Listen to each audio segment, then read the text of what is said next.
Merci pour votre fidélité d'écoute, vous qui nous recevez sur la 95.5, le 3W.nanafm.tg, sur le bouquet Canal Plus numéro 902 ou encore en direct sur YouTube. Mesdames et messieurs, bonjour et bienvenue à l'avant-dernier numéro du débat de Nana FM de cette semaine. Je suis Norbert Douadi et Georgette Clousset assure la mise en onde. L'opposition togolaise s'organise pour un rassemblement à Kassimé dimanche prochain. Ce meeting vise à dénoncer la constitution de la 5e République, jugée déséquilibrée, favorable au maintien du pouvoir en place. Nous abordons le sujet ce matin avec le professeur David Ossé. Il est porte-parole du Front citoyen Togo Debout. Professeur, bonjour. Oui, bonjour. Alors, merci encore d'avoir accepté notre invitation. Merci de m'avoir invité. Les auditeurs, vous avez donc la possibilité d'intervenir dans ce débat sur nos deux numéros à partir de 7h35 minutes. 91 09 71 71 ou le 96 61 58 58. Le débat de Nana FM, c'est parti. Bienvenue sur la plus belle Une fois encore, merci pour votre fidélité, professeur. Merci pour la disponibilité. Mais avant d'entrer dans le vif du sujet qui nous réunit ce matin, il y a un sujet qui fait l'actualité depuis quelques jours déjà. C'est le vœu des autorités togolaises d'adhérer à l'AES. Je ne sais pas quelle analyse vous faites de la situation. Je crois que depuis quelques années, nous sommes parmi les personnes les plus engagées dans le raffermissement de la CEDEAO, parce qu'après analyse, nous avions compris que la CEDEAO disposait d'outils fantastiques pour aider à consolider la démocratie dans ces pays membres. Et nous avons également compris que parmi les pays réfractaires, il y avait notre pays, le Togo, le régime togolais, qui est le seul historiquement à s'être opposé à 2 reprises à une véritable avancée démocratique au sein de la CEDEAO. En 2015, le Togo a empêché la réforme du protocole additionnel sur la démocratie et la bonne gouvernance avec la dictature de Yahya Jammeh Kandji. En 2022, le Togo a réédité ce triste exploit en s'associant cette fois-ci à Macky Sall qui visait un 3e mandat et à Ouattara qui était dans son 3e mandat. Donc le Togo n'a jamais voulu soutenir la réforme et le raffermissement des principes démocratiques défendus par la CEDEAO. Le Togo se dit, je ne vais pas être le seul pays une 3e fois à m'opposer, il faut trouver autre chose. Et il faut que je fasse tout pour affaiblir la CEDEAO. Donc comprenez tout simplement que tout ce que le Togo a fait depuis l'avènement de l'AES, ça a été fait dans le sens d'affaiblir la CEDEAO. Et c'est le dernier épisode en date, il s'agit de dire à la CEDEAO, écoutez, je fais du chantage. Si vous persistez à évoluer vers des principes de convergence démocratique avec une limitation des mandats des chefs d'État et des chefs de gouvernement, bon, moi je quitte la CEDEAO et je vais vers l'AES, c'est tout. Ce n'est pas parce que le Togo a une vraie vision idéologique par rapport à ce que fait l'AES, c'est tout simplement parce que le Togo, dans sa vision de pérennisation du pouvoir, se dit qu'il y a une institution régionale qui peut l'empêcher d'aller de l'avant. Le Togo est parvenu à bloquer cette institution en 2015, le Togo est parvenu à bloquer cette institution en 2022. Tout le monde s'attend à ce que cette réforme soit adoptée cette année 2025, année du cinquantenaire de la CEDEAO. Et si cette réforme est adoptée avec des dispositions de qualité en termes d'avancée démocratique, le régime togolais aura du mal. Et donc c'est un chantage que le Togo fait. Si on avait le temps, je pourrais vous expliquer tous les détails, puisque nous avons été plusieurs fois à Abuja, nous avons rencontré la commission de la CEDEAO, on nous a dit des choses. Nous avons compris effectivement que le Togo a des exigences par rapport à la réforme qui va être faite. C'est une façon de dire à la CEDEAO, si vous refusez nos exigences, bon, nous allons continuer à vous affaiblir avec l'AES, quitte à quitter la CEDEAO et à aller vers l'AES. Donc ceux qui croient en l'AES, c'est leur droit le plus absolu, ne croient pas en une vraie vision idéologique du Togo, mais ils comprennent tout simplement que cela fait partie de ce gros système que le Togo a mis en place pour continuer à pérenniser un pouvoir qui empêche notre pays d'évoluer. Alors, est-ce que vous, selon ce que vous venez de développer, vous pensez que c'est possible pour que les dirigeants et les premiers responsables de l'AES acceptent le Togo? J'avoue que je ne sais pas, je n'en ai aucune idée. Je ne sais pas parce que vous savez, c'est une question d'offre et de demande. Si le Togo doit être accepté, qu'est-ce que le Togo est prêt à offrir? C'est la vraie question.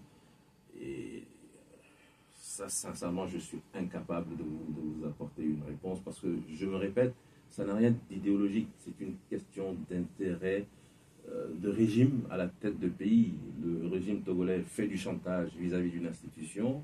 qui s'apprête à faire une réforme. Si vous faites une réforme qui m'empêche de rester au pouvoir, je vous quitte, je vais à l'AES.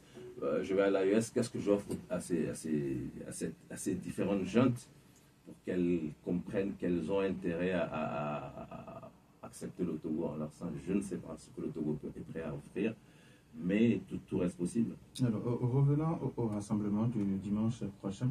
Où en est-on aujourd'hui avec les préparatifs? Oui, avant de répondre à cette question, puisque maintenant nous venons au Togo avec cette histoire de constitution de la Ve République, à l'entame, vous avez dit constitution déséquilibrée. Elle n'est pas que déséquilibrée. Non, je suis désolé, la constitution, elle est illégale. Elle a violé des lois. C'est une constitution qui a enfreint les dispositions constitutionnelles de 1992. Il faut dire les choses clairement. Cette constitution, elle est illégale. Elle a été votée par des gens qui n'en avaient pas le droit.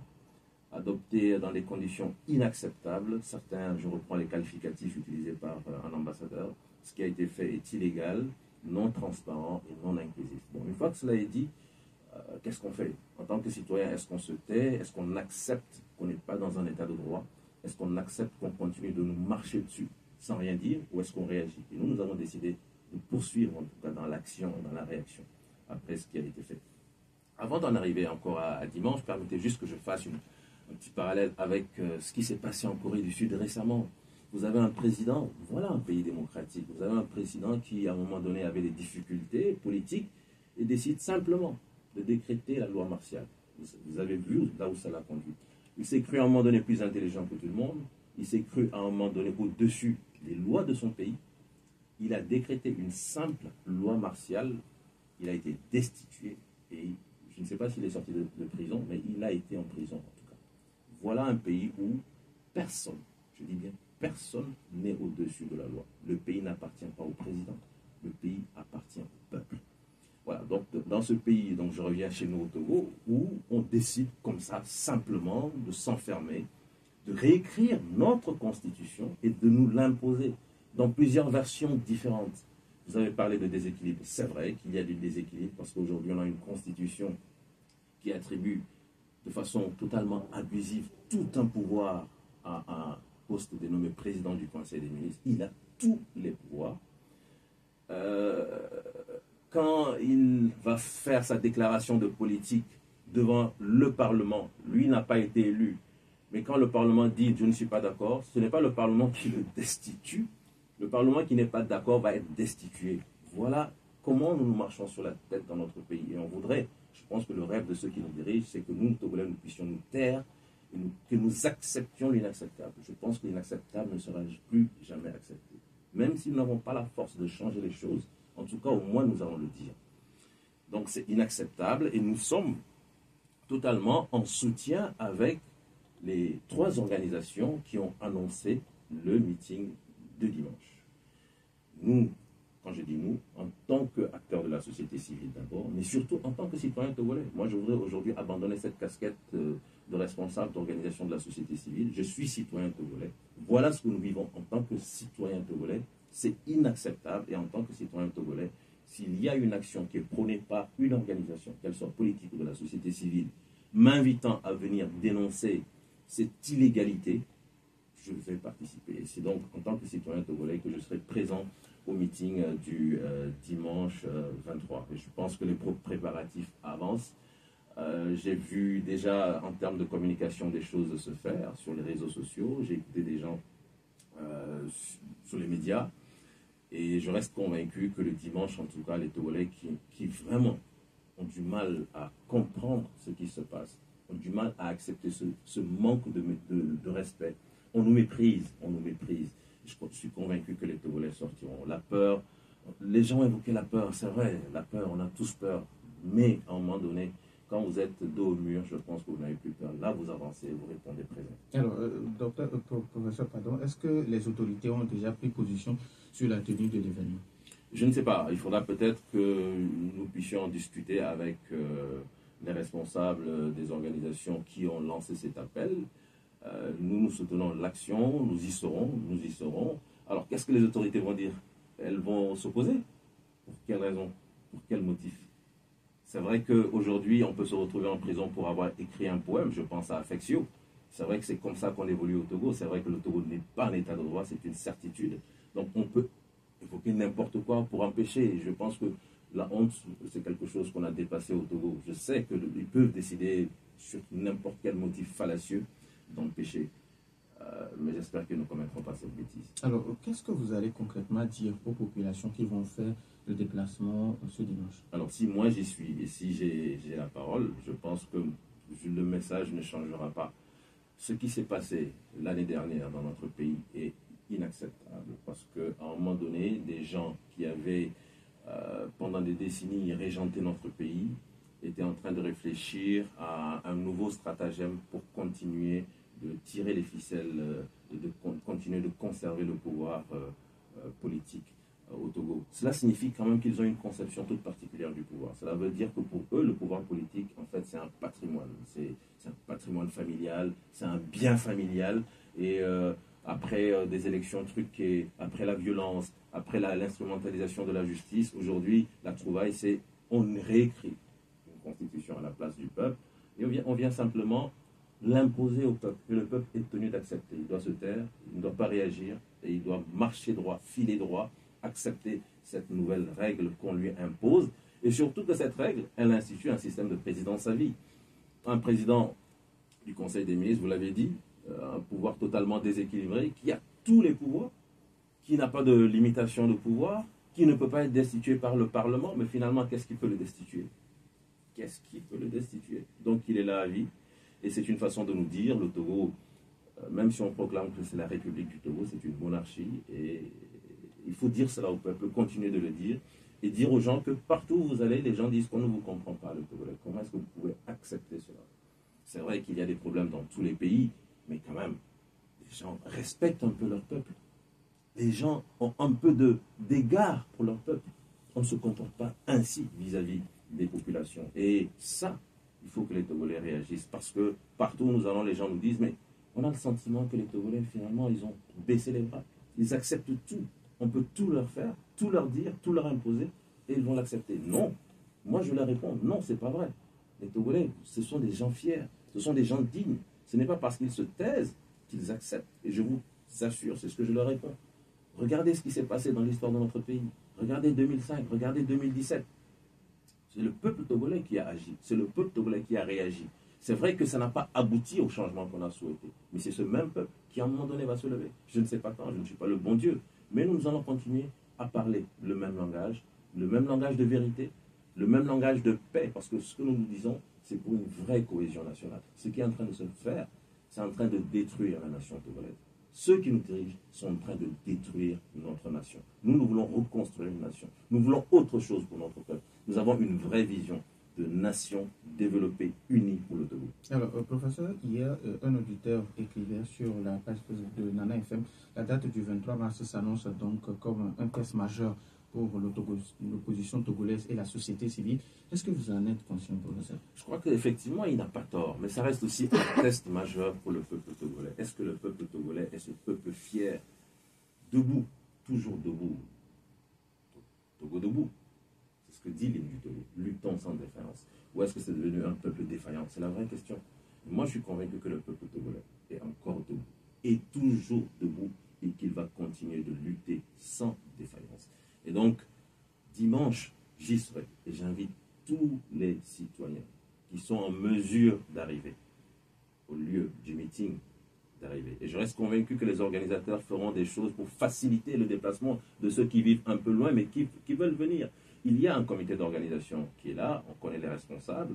N'hésitez pas à aller vers ces personnes. Si vous avez envie de venir et que vous n'avez pas la possibilité parce que vous habitez trop loin, vous n'avez pas les moyens, informez le comité d'organisation et je suis convaincu que le comité fera tout pour que vous puissiez rallier le lieu du meeting et rentrer chez vous en toute sécurité.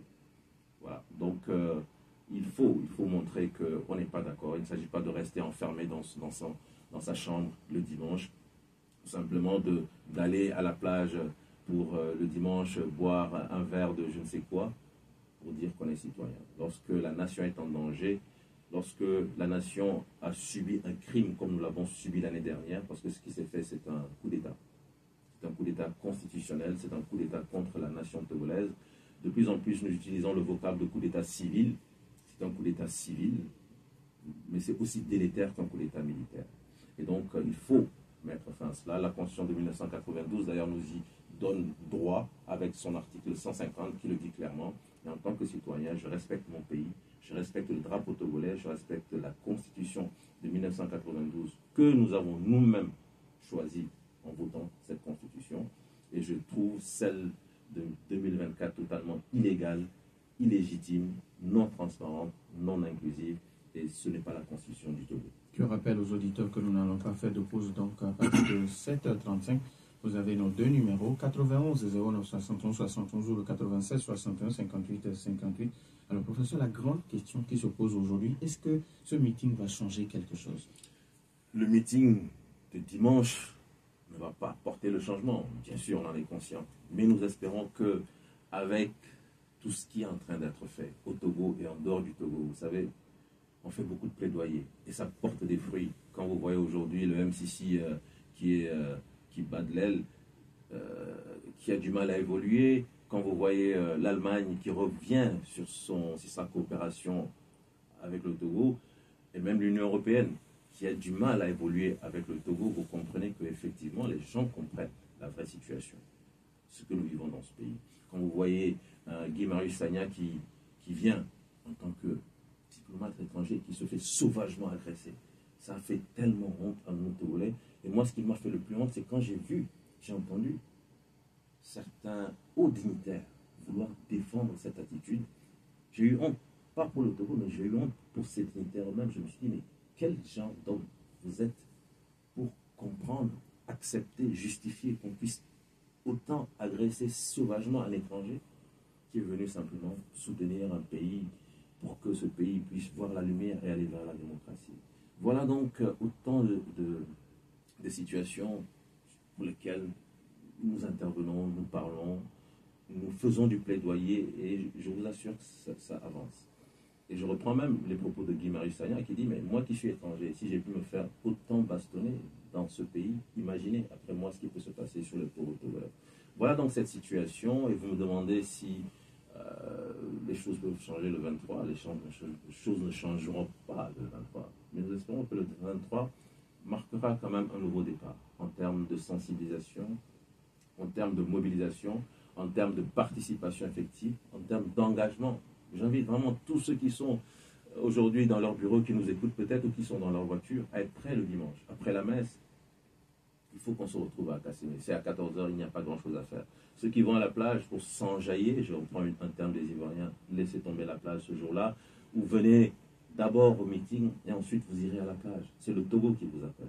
C'est le drapeau togolais qui vous invite. 91 09 71 71 ou le 96 61 58 58.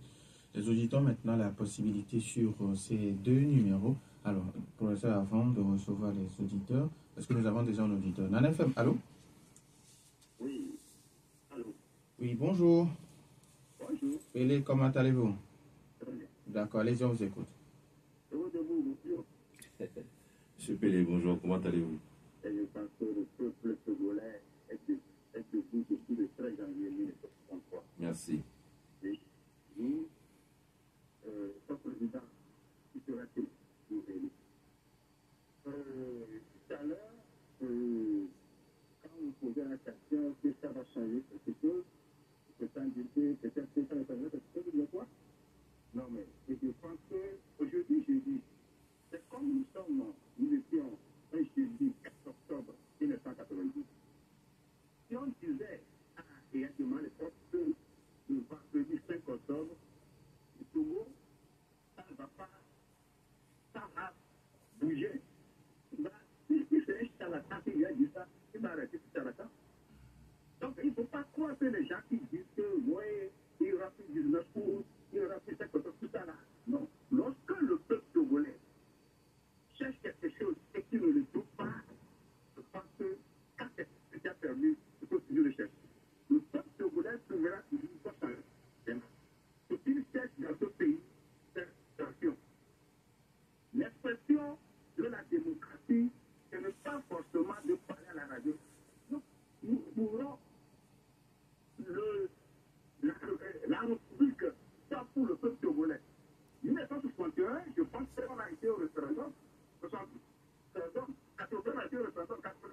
Merci beaucoup à vous. Les 91 09 71 71 ou le 96 61 58 58. Nana FM, allô? Oui, bonjour, M. Nabert. Oui, bonjour Michel. Bonjour, docteur, professeur. Oui, bonjour, je suis aussi docteur, il n'y a pas de souci. Je crois que... Allô? Michel est toujours là où il est parti. Oui, allô? Oui, allô, on vous écoute, allez-y. Allô? Allô? Oui, Michel, allez-y, on vous écoute. Oui, peut-être que le professeur est en train de poser ses analyses.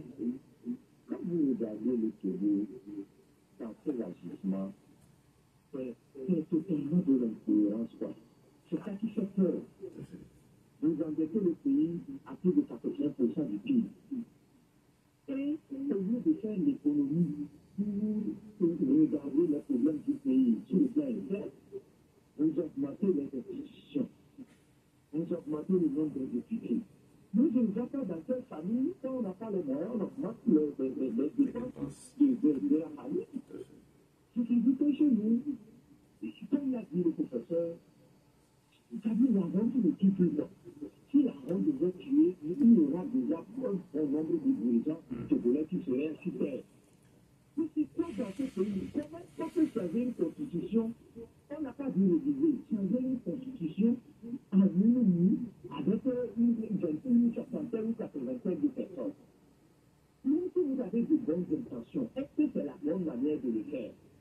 Ce que moi je voudrais dire, il ne faudrait pas que les gens pensent que le peuple togolais ne réagit pas, c'est à mort, c'est pour ça. Non, professeur, c'est la nature même qui réagit très bien comme ça. Vous savez, ils auront l'impression qu'ils tiennent le bon bout, le bon cadre. C'est un bon matin là. Quand ça va péter là, ils auront. Merci beaucoup à Michel. 91 09 71 71 ou le 96 61 58 58. Est-ce que nous avons un autre auditeur? Nana FM, allô? Allô? Bonjour. Madame ici, comment allez-vous? Oui, là. D'accord. Allez-y, on vous écoute. Bon, voilà. On est encore dessus avec un régime qui nous fatigue, qui fatigue la République, c'est-à-dire sans bonsoir. Est-ce qu'il y a besoin qu'on manifeste, qu'on se fasse canarder, qu'on se fatigue encore pour que le pays avance? On a une constitution qui parle d'un mandat. L'histoire d'un mandat renouvelable, machin, tout ça là, c'est un faux problème. Un mandat de 5 ans qui passe la main, qui passe la main à d'autres personnes pour que le pays avance. Les gens refusent. Ils braquent la République avec le pays. Est-ce que c'est normal? Vous avez été installé par De Gaulle en 63. Vous avez osé faire 90, 2002, tout ça, là, le compte de 2005. L'APG donne droit pour rester là jusqu'en 2015. Les gens font quoi là? Et maintenant, l'histoire de l'AES, c'est le maire. Les gens qui sont dans l'AES là-bas, c'est des hors-la-loi, non? Comme nos gouvernants ici, qui font des coups d'État militaro-constitutionnels tous les jours. Ils veulent aller se réfugier là-bas pour faire quoi? Parce que c'est des hors-la-loi là-bas. Ils sont en dessous d'aucune loi. Hein? Ils veulent aller les racheter pour s'extirper des 12 mandats qu'ils ont fait, de 5 ans. Bon, moi, je voulais demander, est-ce que l'Union européenne, je vais demander au docteur, est-ce que l'Union européenne existe encore au Togo? Parce qu'elle nous promet les réformes tous les 5 ans. Aller aux élections, on va faire les réformes démocratiques, vous allez évoluer. Merci. Est-ce que l'Union européenne existe encore au Togo? Merci. Merci à Madame ici. Nana FM, allô? Allô, bonjour Nobel. Monsieur Garo, bonjour. Bonjour professeur. Monsieur Gallo, comment allez-vous? Ça va. Bon, moi je crois que l'AOS n'est pas oh là là, parce que l'AOS a chassé la France qui tue le pays là, c'est une bonne chose. Même les produits, le ciment, le carburant, le gaz coûtent moins cher que le Togo. Donc je crois que l'AOS c'est pour la population. Bon, professeur, je voudrais vous demander une chose. Est-ce que quand le Togo va intégrer l'AOS, est-ce que le Togo va s'aligner sur la politique de l'AOS parce que là-bas on ne tue pas? Les produits coûtent moins cher. Le Togo va imposer son prix à l'AOS qui est plus cher ou bien c'est l'AOS qui va imposer son prix au Togo. Secondo, pour le meeting là, je vous appelle professeur, il faut faire une enquête pour voir si le ministère de la Sécurité n'a pas bonne journée à vous aussi, monsieur Gallo. 91 09 71 71. Nana FM, allô? Oui, allô, bonjour. Bonjour. Alors, c'est Kokou de Aounokope. Monsieur Kokou d'Aounokope, vous avez la parole. Oui, bonjour, professeur. Bonjour, comment allez-vous? Je vais bien. Et vous? Oui, ça va, merci. Non. Ok, merci. Non, juste quelques inquiétudes. Est-ce que la France existe encore dans les pays de AES? Je ne pense pas. Mais pourtant, la France existe au Togo. Est-ce que le Togo ou bien les dirigeants togolais sont capables de faire partie de la France? Non. Parce que ça va entraîner beaucoup de conséquences. Donc, les dirigeants togolais ne peuvent pas faire rentrer le Togo dans l'AES. Ça, c'est un démêlé par ailleurs, quoi. Ça, ils ne peuvent jamais le faire. Donc, maintenant, et à votre niveau, est-ce que vous pensez aussi que ça peut être possible avec la France qui est au Togo? Merci beaucoup. Merci à vous aussi, monsieur Kokou, depuis Aounokope. 91 09 71 71 ou 96 61 58 58. Nana FM, allô? Allô? 91 09 71 71 ou 96 61 58 58. On peut prendre encore deux auditeurs. Nana FM, allô? Allô, bonjour. Oui, bonjour. Ossénie, le messager de l'amour, vous écoute. Je voulais demander, il faut qu'il Allô? demande l'autorité avant de faire le meeting. C'est tout? Allô? L'auditeur est là où il est parti. Nana FM, allô? Allô? Oui, c'est tout votre question? Allô? 91 09 71 71, on peut prendre encore un auditeur. Nana FM, allô? Ok, alors professeur, avant que d'autres auditeurs n'appellent, vous avez écouté les uns et les autres. Alors Pelé qui pense que c'est comme on est à la veille du 5 octobre 90. En tout cas, il a manifesté, il a exprimé, je crois, beaucoup d'indignation, et je le comprends tout à fait. Je pense que les deux, au moins les deux, ont exprimé beaucoup d'indignation, beaucoup de frustration, et je crois que c'est le sentiment partagé aujourd'hui par la majorité des Togolais. C'est triste. J'écoutais ce matin à la radio où on était en train de placer les pays où on se sentait les plus heureux. Je pense qu'on a cité encore la Finlande, je crois. Je ne sais pas à quel rang se situe le Togo, mais je vous assure que, bizarrement, hier on en parlait avec des collègues, puisque nous sommes en train de faire les examens de plus tard en ce moment. Et à la fin, on était en train de discuter entre nous et chacun exprimait un peu son ressenti. Certains disaient, vous savez, quand je voyage, mon pays, quand je rentre, oui, je veux revenir au Togo, mais dès que je descends de l'avion, c'est un sentiment bizarre. Vous avez l'impression de vous retrouver dans un étau, dans une prison. Non, bien, j'ai l'occasion d'être avec vous ce matin. J'en profite pour dire, en novembre, je faisais partie des membres du jury désignés par le CAMES. Et au Togo, nous étions 15 à partir en voyage. On arrive à l'aéroport, les 14 passent, le pauvre 15e que j'étais est arrêté. Et on me demande de m'asseoir. Les gens viennent après, me demandent où est-ce que je vais, j'explique que je vais. On me demande est-ce que... Je montre mon ordre de mission, parce que j'avais un ordre de mission en bonne et due forme. On me demande si j'ai une autorisation de sortie. C'était une dame. Je lui demande, madame, nous sommes 15 membres du jury. Et vous trouvez normal que ce soit moi seul que vous exigiez une autorisation de sortie? Et elle me dit non, je n'ai pas exigé, j'ai demandé. Donc j'appelle le vice-doyen qui était à la tête de notre délégation, qui lui était déjà passé, moi j'étais bloqué, comme d'habitude encore. Je l'appelle pour lui expliquer la situation. Heureusement, il avait établi une autorisation de sortie collective pour les 15 membres du jury que nous étions. Il l'a rapporté, il est revenu donc là où j'étais, j'ai donné à la dame. Ça n'a pas empêché, il a fallu que je reste encore assis, au moins pendant 25 minutes. Le temps, bien sûr, qu'on aille appeler qui, je ne sais pas, mais appeler quelqu'un pour dire oui, il est en train de passer, il a l'autorisation de sortie, qu'est-ce qu'on fait? C'est après qu'elle est venue me dire pour voyage. Et c'est devenu habituel. Quand j'arrive, après l'enregistrement, tout se passe bien, mais dès que j'arrive pour les formalités de police, finalement, ils me connaissent. Quand j'arrive, on se sourit, je donne les papiers, je vais m'asseoir, j'attends. Et dans le meilleur des cas, au bout de 25 minutes, 30 minutes, on me laisse passer. Parfois, j'entends mon nom scandé dans les haut-parleurs. le dernier voyageur, David Ekwedo, pardon, etc., etc. Voilà ce que nous vivons dans ce pays. Et vous avez beau aimer votre pays, vous êtes patriote, vous voulez que les choses avancent, vous voulez vous battre pour que votre domaine puisse avancer, mais vous avez l'impression d'être dans un étau. Et donc, ils ont exprimé cette frustration. Il faut que ça change. Nous ne pouvons plus accepter cela. Ensuite, oui, il a dit, je ne suis pas le bon Dieu, mais mon espoir, c'est que le 23, effectivement, marque un renouveau pour ce pays. Je l'avais déjà dit, et je le répète, je l'avais déjà dit il y a longtemps, vous savez, le changement, ça peut s'obtenir en une demi-journée. Si le peuple togolais décide que ce jour-là, le changement doit advenir au Togo, ce changement adviendra. Alors, Michel également qui pense que aujourd'hui, ok, nous avons un autre auditeur. Nana FM, allô? Oui, bonjour. Masda Didogome, bonjour. Je viendrai prendre mes crédits chez vous. On m'a fait attendre plus de 2 minutes. Ok, allez-y, on vous écoute.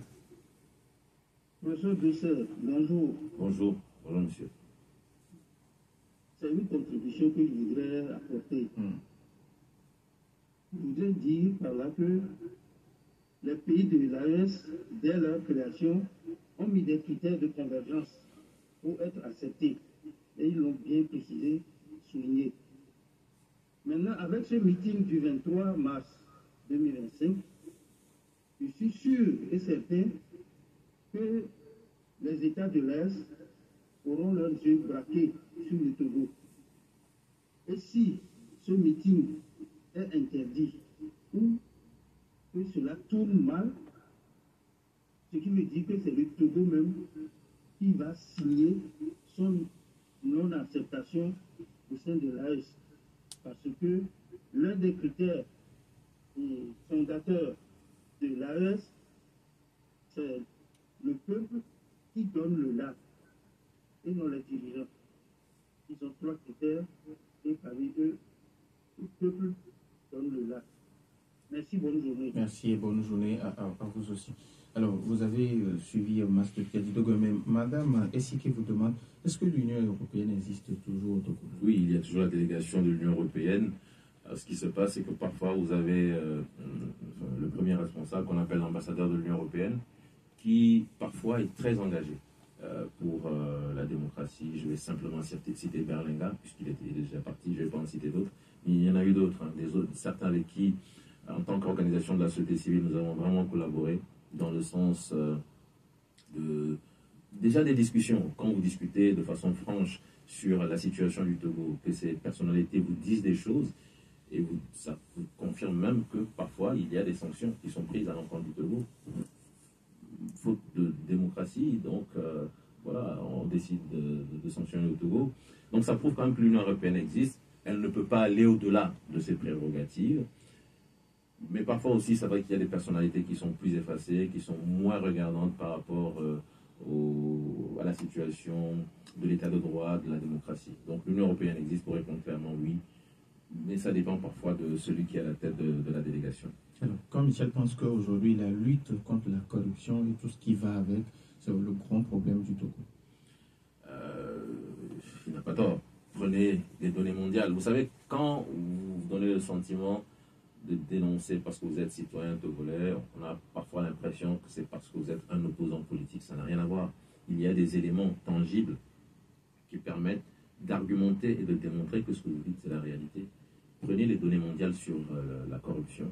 Les données mondiales, ce n'est pas nous qui les établissons, les données mondiales sont claires. Quand vous prenez le Togo sur 20 ans, vous vous rendez compte que le Togo n'a pas du tout avancé dans sa lutte contre la corruption. A plus, il y a tout ce qui a été fait, un chef d'État qui vient en 2013 dénoncer le fait que ce soit une minorité qui pille le pays.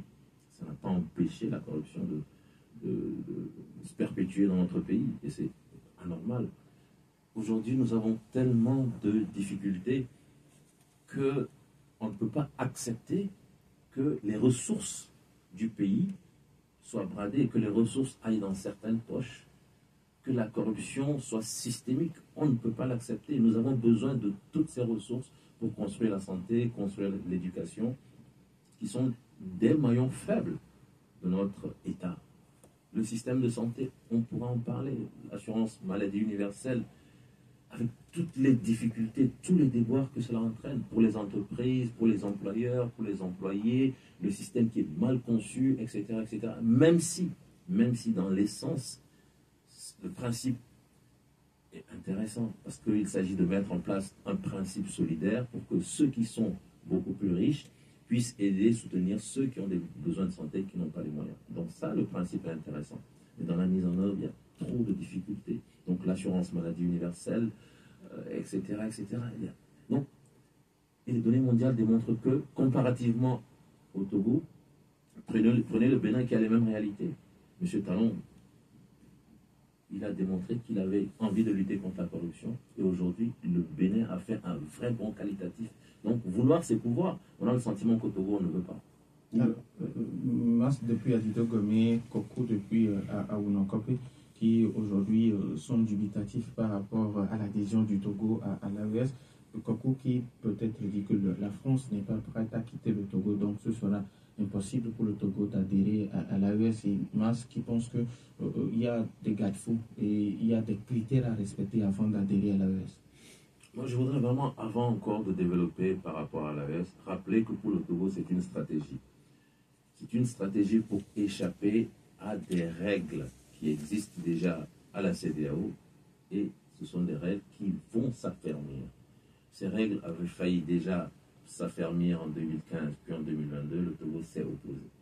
Le Togo se dit, la troisième tentative, si je suis encore là pour dire non, on va dire, mais quel est ce régime, tout petit pays, 56 000 km², qui veut en imposer aux 15 autres à chaque fois. Et donc, est-ce que ce ne serait pas bien d'affaiblir? Ça n'a rien d'idéologique. Hein. Il faut que les choses soient claires. Ça n'a rien d'idéologique. Je fais du chantage. Je soutiens les pays, les jeunes. Je soutiens la création de l'AES. Et maintenant, le chantage, c'est si vous insistez pour prendre des dispositions. Je fais une petite parenthèse. On n'aura pas le temps, mais j'en parle très rapidement. Nous allons à la CEDEAO.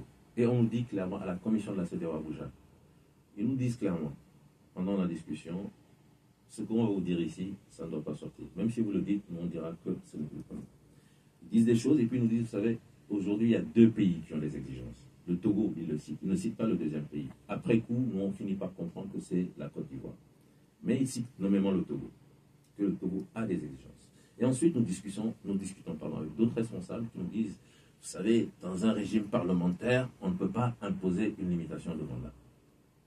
Nous savons très bien quelles sont les exigences alors du Togo. C'est-à-dire que la CEDEAO veut des réformes.